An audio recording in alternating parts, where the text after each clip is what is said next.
JMMએ ઝારખંડમાં ફરી એકવાર મોટી જીત હાંસલ કરી છે. હેમંત સોરેનની સરકાર ફરી એકવાર રાજ્યમાં પરત ફરી છે. આ સાથે જ નવી સરકાર બનવાની પ્રક્રિયા શરૂ થઈ ગઈ છે.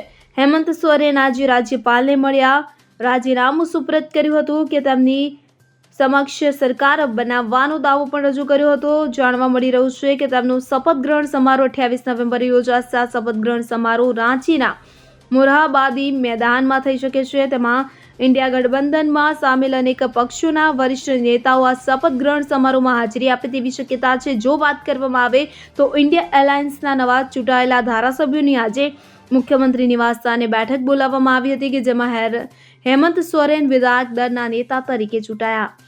Bureau report CN24 news. હવે જુઓ દેશ દુનિયાની તમામ ખબરો તમારી આંગળીના ટેરવે. ઉઠાવો મોબાઈલ અને Google Play Store પરથી ડાઉનલોડ કરો અમારી CN24 ન્યૂઝ મોબાઈલ એપ.